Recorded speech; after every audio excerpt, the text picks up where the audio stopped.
बोलो सियावर रामचंद्र की जय।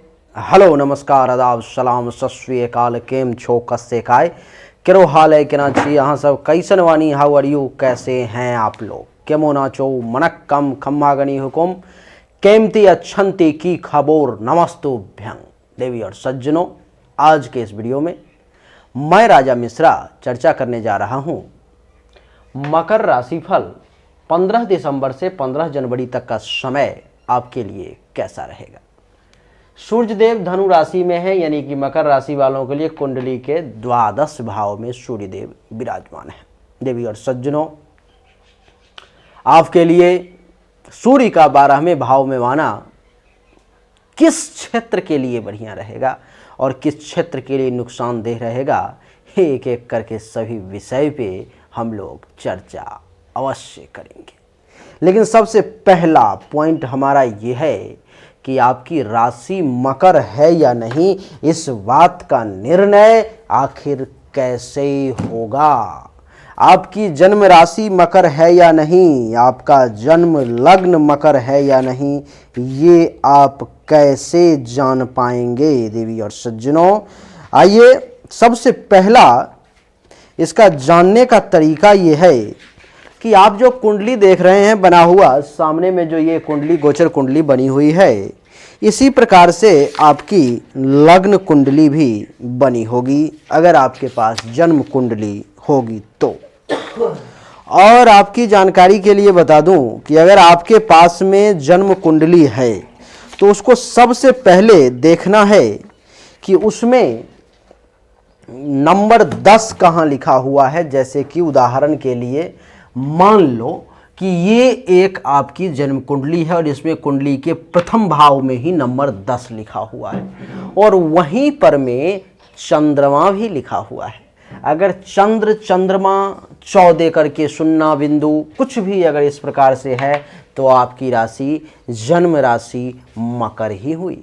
लेकिन अगर कुंडली के किसी दूसरे भाव में, जैसे कि 1 2 3 4 5 6 7 8 9 11 12 किसी भी भाव में किसी भी जगह पर में 10 के अलावा अगर चंद्रमा लिखा हुआ है तो जो है सो आपकी राशि वो हो गई। जैसे कि मान लो कि जहां 4 लिखा हुआ है वहां पर में चंद्रमा दिया हुआ है तो आपकी राशि कर्क हो गई। जैसे 7 लिखा हुआ है कहीं पर में, वहां पर में चंद्रमा लिखा हुआ है तो आपकी राशि तुला हो गई। जैसे कहीं पर में 12 लिखा हुआ है वहां पे चंद्रमा लिखा हुआ है, आपकी राशि क्या हो गई, मीन हो गई। अगर 10 लिखा हुआ है वहां पर में चंद्रमा नहीं लिखा हुआ है तो आप ये तय माने कि आपकी राशि मकर नहीं है। देवी और सज्जनों, एक तो हो गया तरीका आपके पास में सबसे पहला कि आप राशि से जान सकते हैं, इस वीडियो को देख सकते हैं कि आपकी राशि मकर है या नहीं, उस पर में यानी कि राशि के आधार पर में आप देख सकते हैं। दूसरा, राशि के अलावा दूसरा तरीका यह है कि आप इस वीडियो को लग्न के हिसाब से भी बड़े आसानी से देख सकते हैं। अब लग्न को पहचानने का तरीका क्या है, बड़ा गौर से समझने का प्रयास करना है। आपकी जो कुंडली इस प्रकार से बनी हुई होगी उसको निकालेंगे आप और देखेंगे कि इसके प्रथम भाव में यहां पर में कितना नंबर लिखा हुआ है, कितना नंबर लिखा हुआ है। अगर उस कुंडली के इस प्रकार का जो खाना बना हुआ होगा लग्न कुंडली, उसके प्रथम भाव में यहां पर में अगर 10 लिखा हुआ होगा, अगर 10 दिया हुआ होगा तो आप आंख बंद करके ये समझ लें कि आपका जो लग्न है वो मकर है। इसी जगह पर में अगर 10 के अलावा कोई और अंक लिखा हुआ होगा, कोई और अक्षर लिखा हुआ होगा तो फिर आपकी राशि जो है, आपका लग्न जो है सो मकर नहीं हुआ। देवी और सज्जनों, ये 2 तरीका हुआ। पहला ये कि कुंडली में जहां पे चंद्रमा लिखा हुआ है क्या वहां पर में 10 लिखा हुआ है, ये देखना है। दूसरा तरीका ये कि क्या कुंडली के प्रथम भाव में 10 लिखा हुआ है। इन दोनों में से कोई भी अगर है तो आप इस वीडियो को आंख बंद करके देख सकते हैं। लेकिन उस व्यक्ति का क्या जिसके पास में ना ही जन्म तारीख है, ना ही जन्म समय है, ना ही जन्म स्थान है। जन्म तारीख है तो जन्म समय नहीं, जन्म समय है तो तारीख नहीं। उसका क्या होगा? क्या वो नहीं जान पाएगा कि उसकी राशि अथवा लग्न मकर है या नहीं? हाँ, वो ये नहीं जान पाएगा कि उसकी जन्म राशि मकर है या नहीं। हाँ, वो नहीं जान पाएगा कि उसकी जन्म लग्न मकर है या नहीं। लेकिन एक और तरीका है, नाम राशि के आधार पर में हम लोग ये निर्णय लेंगे कि आपकी राशि मकर है या नहीं। जैसे कि देवी और सज्जनों, जिस व्यक्ति के नाम का पहला अक्षर जैसे कि भो है, जैसे कि भो से एक शब्द होता है, किसी का नाम हो गया भोजन। भोजन कौन सा राशि है? भोजन हो गया मकर राशि। यानी कि अगर आपके नाम का पहला अक्षर भो है तो आपकी राशि हो गई मकर। अगर आपके नाम का पहला अक्षर भो के बदले भो नहीं है, अगर जा है, तो भी आपकी राशि मकर। जैसे कि जा से किसी का नाम है जानू, किसी का नाम है जानू, तो ये भी हो गया मकर राशि। किसी का जा से नाम है, कोई मुस्लिम है जिसका नाम है जाफर, उसकी राशि क्या हो गई? ये मकर हो गई। यानी कि जौ, किसी की जौ से किसी का नाम का पहला अक्षर, जैसे कि जौ से किसी का नाम हो गया जनार्दन, तो क्या हो गया? राशि उसकी मकर हो गई। अच्छा, किसी का जी से नाम है, जैसे कि जी से जीसस, उसकी राशि क्या हो गई? मकर हो। जैसे कि जी से जिंदगी, कौन सी राशि का ये शब्द हो गया? जिंदगी, ये जिंदगी हो गई मकर राशि की। जैसे कि खी से नाम है, खी से जैसे कि खी से है खीरा, खी से है खिड़की, खी से है और भी बहुत सारे शब्द होंगे, ये सब आ गया किस चीज में? मकर राशि में। जैसे कि खू से कोई है खूबसूरत, क्या हो गई? राशि मकर हो गई। जैसे कि किसी का नाम खे से है, खे से क्या होगा? जैसे कि खे से हो गया खे से हो जाएगा, किसी का नाम जो है खे से है, खे से क्या हो जाएगा? जैसे मान लो किसी का नाम है कि खेमका, तो उसकी राशि हो जाएगी मकर। जैसे कि खो से किसी का नाम है, तो खो से किसी का क्या नाम हो जाएगा? खो से हो जाएगा खोना, कोई शब्द है तो खो से खोना जो है सो हो गया मकर राशि में आ गया। जैसे कि गा से कोई शब्द है, गायक, गामिनी, गमन, गमगम, गगन, ये सब आ गया मकर राशि में। जैसे कि किसी का नाम गी से है, गीता, गी से हो गई गिन्नी, ये सब कहाँ आ गए? मकर राशि में आ गए देवी और सज्जनों। तो आपकी जानकारी के लिए मैं बता दूं कि ये सब जितने अक्षर हैं, आप अगर अक्षर नोट भी करना चाहें तो मैं आपको नोट करवा देता हूं। अक्षर हो गया भो, जा, जी, नहीं, भो, जा, जी, खी, खू, खे, इसके बाद हो गए खो, गा, गी। इसमें से किसी भी अक्षर से अगर आपका नाम शुरू होता है तो आपकी जो राशि है, नाम राशि, वो मकर हुई। आइए अब अपनी चर्चा को आगे बढ़ाते हैं देवी और सज्जनों। आपके जानकारी के लिए मैं बता दूं कि कुंडली के 12वें भाव में सूर्यदेव का प्रवेश हुआ है। कुंडली के 12वें भाव में सूर्यदेव के प्रवेश के कारण महर्षि कह रहे हैं कि सबसे पहला जो योग आपके लिए बनेगा वो बनेगा दूर देश के भ्रमण का। क्या बनेगा? दूर देश भ्रमण का। दूर देश भ्रमण का, ट्रैवलिंग का योग आपके लिए बनेगा। आप कहीं जाकर के टहलेंगे, घूमेंगे, आपको अपने घर से दूर होना पड़ सकता है, आपको अपने घर को छोड़ करके कहीं और जाना पड़ सकता है। सबसे पहला पॉइंट दूर देश भ्रमण का। महर्षि दूसरा कह रहे हैं आगे कि इस समय में आपके लिए क्या बन रहा है, दूसरा पॉइंट, कि आपको पद एवं कार्य में हानि का योग बन रहा है। पद और कार्य में हानि। आप जिस पद पर में हैं, आप जो काम कर रहे हैं, नहीं, आप जिस पद पर में हैं, आप जो काम कर रहे हैं, उसमें नुकसान का योग है। हो सकता है आपके द्वारा किया गया कार्य आपके मालिक को पसंद ना आए। हो सकता है आपके द्वारा किया गया कार्य आपके मालिक को पसंद ना आए। हो सकता है आपके द्वारा कुछ ऐसा काम हो जाए जिससे कि आप जिस जगह पर में काम कर रहे हैं उस संस्था को नुकसान हो जाए। हो सकता है कि आपको जो पद दिया गया है, आप उस पद का 15 दिसंबर से 15 जनवरी के बीच में कुछ दुरुपयोग कर दें, नहीं तो क्या होगा, यहाँ पर में आपके कार्य में भी हानि का योग और पद में भी हानि का योग।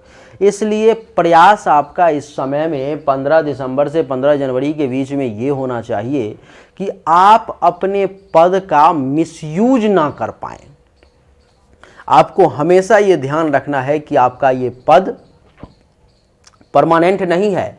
आपका ये पद जो है सो अस्थाई नहीं है। किसी भी वक्त, किसी भी क्षण आपसे आपका पद छीना जा सकता है। देवी और सज्जनों, कार्य करते वक्त विशेष ध्यान देने की आवश्यकता है। अगर आप कार्य करते वक्त विशेष ध्यान नहीं रखेंगे मकर राशि वाले, तो कार्य क्षेत्र में भी नुकसान का प्रबल योग बन रहा है। देवी और सज्जनों, तीसरा क्या कह रहे हैं महर्षि? महर्षि कह रहे हैं कि इस समय में आपको किस चीज का ध्यान रखना है, तो कह रहे हैं कि व्यय अधिक होगा। क्या होगा? व्यय अधिक होगा।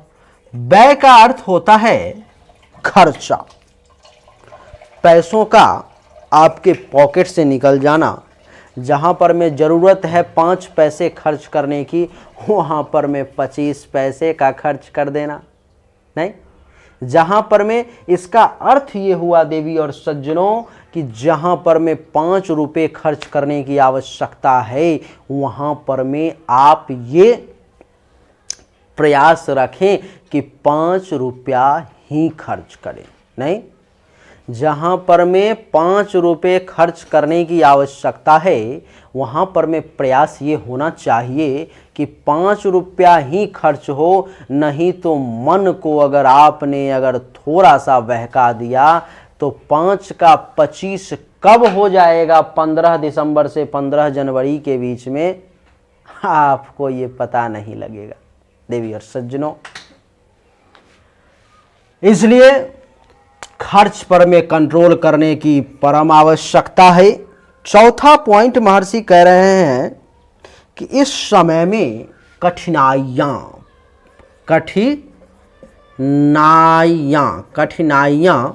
कठिनाई आपके पास में बहुत ज़्यादा आएगी। कठिनाइयों का आपको विशेष जो है सो ध्यान रखना पड़ेगा। आपको विशेष कठिनाई झेलनी पड़ सकती है। इस समय में परेशानी का बार बार अलग अलग रूप, अलग अलग तरीके से आपके सामने में आ सकता है। अगर आपने नहीं प्रयास किया, आपने उससे टकराने में अगर आप यहाँ से कठिनाई से घबरा गए, तो फिर आपको ये डरा देगा, तो फिर आप पर में ये विजय प्राप्त कर लेगा। इसलिए आप पहले ही अपनी पगड़ी संभाल लें, मूंछों पर ताव दें और तैयार हो जाएं कि मुझे कैसी भी परेशानी आ जाए, मैं उससे टकराने के लिए तैयार हूं। किसी भी प्रकार की परेशानी आ जाए, कितनी भी परेशानी आ जाए, आकर के चला जाएगा, हमारा कुछ नहीं बिगाड़ पाएगा। अपने सीना को चौड़ा कर लें, हिम्मत को बढ़ा लें, धैर्य को मजबूत कर लें, क्योंकि ऐसी कठिनाइयाँ तो आती जाती रहती हैं, नहीं? तो कठिनाइयों पर में विजय प्राप्त करना पड़ेगा आपको। और क्या परेशानी आने वाली है? तो महर्षि कह रहे हैं कि इस समय में ध्यान रखना है 5वां पॉइंट में कि आपको ठंड ना लग जाए। क्या ना लग जाए? ठंड लगेगी तो ज्वर होगा। ज्वर का मतलब है फीवर। ज्वर का मतलब है फीवर, यानी कि फीवर का अर्थ है बुखार। शरद गर्म की स्थिति उत्पन्न हो सकती है, ठंड लग सकती है। और जब ठंड लग जाएगी तो फिर इस समय में एक एक करके सभी चीज़ें घटनी शुरू हो जाएंगी। इसीलिए आपको अपने स्वास्थ्य का विशेष ध्यान रखना है। विशेष ध्यान रखने के साथ साथ कपड़ों का विशेष ध्यान रखना है। सर्दी शुरू हो चुकी है, ठंडी शुरू हो चुकी है। इस समय में अगर आपने अपने वस्त्र का ध्यान नहीं दिया, इस समय में अगर आपने शाम के वक्त, सुबह के वक्त बिना कपड़ों के हल्का टी शर्ट पहन करके, शर्ट पहन करके निकलने का प्रयास किया, गाड़ी पे जा रहे हैं, आपके लिए ठंड तो लगेगी ही। और जब ठंड लग जाएगी तब यहाँ पर में ज्वर तो होगा ही, फीवर तो आपको आएगा ही। इसलिए पूर्ण सावधानी के साथ चलेंगे तो बढ़िया रहेगा, नहीं तो राम भरोसे क्या होने वाला है। अच्छा, ये छठा पॉइंट कह रहे हैं महर्षि कि पेट से संबंधित परेशानी का विशेष ख्याल रखना है 15 दिसंबर से 15 जनवरी तक। उदर विकार। उदर विकार, उदर का अर्थ होता है पेट। पेट में गड़बड़, पेट में गड़बड़, पेट में गड़बड़। पेट के गड़बड़ी का विशेष ध्यान रखना है। भोजन ऐसा ना करना है जो आपके लिए ज़्यादा नुकसानदेह हो। आप अपनी शरीर की तासीर को जानते हैं, आप जानते हैं कि कितना तला भुना चीज़ आपको नुकसान नहीं कर सकता है। आप ये जानते हैं कि कैसा भोजन आप पचा सकते हैं। आपको इतना खाना नहीं खाना है जितना आप खा सकते हैं। आपको इतना ही खाना खाना है इस समय में जितना आप पचा सकते हैं। नहीं तो आपके लिए पेट में गड़बड़ शुरू हो गई, गड़बड़ वाली बात सामने आ जाएगी, उदर विकार की समस्या सामने आ जाएगी। देवी और सज्जनों, महर्षि कह रहे हैं कि इस समय में एक और चीज का ध्यान रखना है। किस चीज का? तो अपने विरोधी पर बड़ा नजर रखना है, विरोधी पर में, क्योंकि इस समय में उम्मीद है कि आपका विरोध होगा। कहाँ से विरोध होगा? तो आप जहाँ पर में कार्यरत हैं वहाँ पर में आपका विरोध हो सकता है। आप जिस समाज में रहते हैं वहाँ पर में जो आपके विरोधी हैं वो आपका ज़्यादा विरोध कर सकते हैं और आप इस समय में परेशानी में आ सकते हैं। समाज के लोगों को, जहाँ पर कार्य कर रहे हैं उस जगह के लोगों को अपने बातों से उलझा करके आपको जो है सो नुकसान पहुँचाने का प्रयास कर सकते हैं। यानी कि विरोधी पर में अपनी पैनी दृष्टि रखनी है कि ये क्या कैसे कर रहा है 15 दिसंबर से 15 जनवरी के बीच में, ताकि आपके लिए वो बहुत ज़्यादा नुकसानदेह साबित ना हो। अच्छा, जिस किसी व्यक्ति को आँख से संबंधित परेशानी है, किससे संबंधित? नेत्र रोग है, जिसको नेत्र रोग से जो परेशान हो रहा है, नेत्र से संबंधित जो परेशानी है, आँख से संबंधित जिस किसी भी व्यक्ति को परेशानी है, उसको क्या करना है? अपने आँख का विशेष ख्याल इस समय में रखना है, क्योंकि ये 12वां भाव आँख का होता है और आँख पर में आग का बैठ जाना, सूर्य का बैठ जाना आँख के लिए नुकसानदेह साबित हो सकता है। तो धूल, धूप, धुआं, इनसे विशेष आँखों को बचाने का प्रयास करेंगे। आँख से संबंधित जो रोगी हैं वो उसका सही इलाज लेने का प्रयास करेंगे, दवाई में कमी नहीं करेंगे। कहते हैं कि जब तक दवाई नहीं तब तक ढिलाई नहीं, यानी कि दवा जो है आँख से संबंधित परेशानी का है आपको कंटिन्यू लेना है। कोई ड्रॉप ले रहा है उसको कंटिन्यू लेना है, उसमें कहीं कोई कंप्रोमाइज़ की जगह है ही नहीं।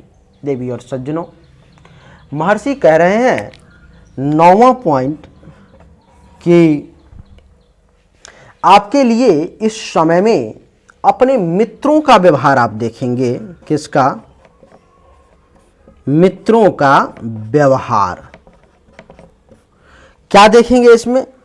कि आपके लिए उनके मन में ईर्ष्या इतनी ज्यादा उत्पन्न हो चुकी है, आपके लिए उनके मन में जलन की भावना इतनी ज्यादा उत्पन्न हो चुकी है कि आपके मित्र भी आपके साथ दुश्मनों जैसा व्यवहार करने का प्रयास करेंगे।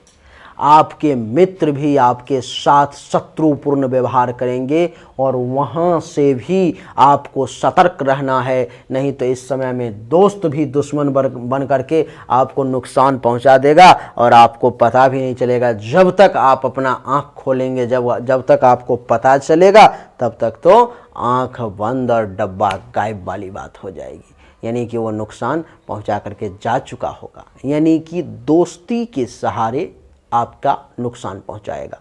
यानी कि आपका मित्र भी आपसे शत्रुतापूर्ण व्यवहार करेगा, इसलिए सावधान रहें। 10वां पॉइंट महर्षि कह रहे हैं कि अपमान का भय। अपमान का भय है। इस समय में ऐसे जगहों पर में जाने से आपको निश्चित तौर पर में बचना चाहिए, जहां से ये संभावना है, जहां से आपको ये लगता है कि आपका अपमान हो सकता है। उस जगह पर में वो जातक, वो व्यक्ति आपका अपमान कर सकता है। ऐसे जगहों पर से आपको बच करके रहने की आवश्यकता है। ऐसे झुंड में, ऐसे जगहों पर में आपको नहीं जाना चाहिए। देवी और सज्जनों, इसमें पॉजिटिव पॉइंट यह है कि जो लोग विदेश में रह रहे हैं, यानी कि विदेश में रहने वाले लोगों के लिए ये विदेश से लाभ का योग बना रहा है।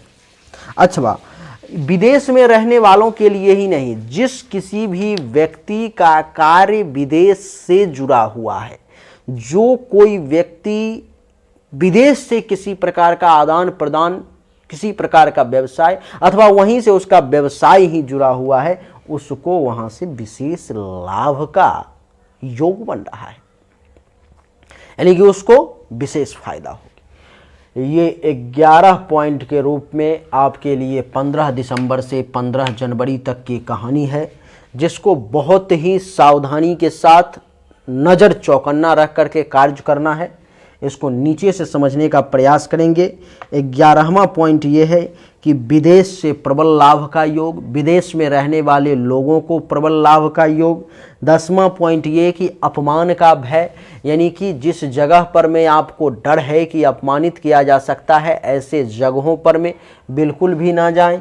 9वां पॉइंट है कि मित्रों का व्यवहार शत्रुतापूर्ण रहेगा, उसमें सतर्क रहें। 8वां पॉइंट ये है कि आंख से संबंधित जिसको परेशानी है वो लोग इस समय में अपने आँखों का विशेष ध्यान रखें। 7वां पॉइंट ये है कि विरोधी पर में अपनी पैनी दृष्टि रखें। 6ठा पॉइंट ये है कि पेट से संबंधित जिस किसी भी जातक को परेशानी है, बीमारी है, वो भोजन का विशेष ध्यान रखें। 5वां पॉइंट ये है कि फीवर यानी कि ठंड ना लगे, सर्दी ना लगे, इसका विशेष ध्यान रखें, कपड़ा सही से पहने। 4था पॉइंट ये है कि कठिनाइयाँ आने वाली है, उससे टकराने के लिए तैयार रहें, उससे दो हाथ करने के लिए तैयार रहें। तीसरा पॉइंट ये है कि खर्चा अधिक होगा।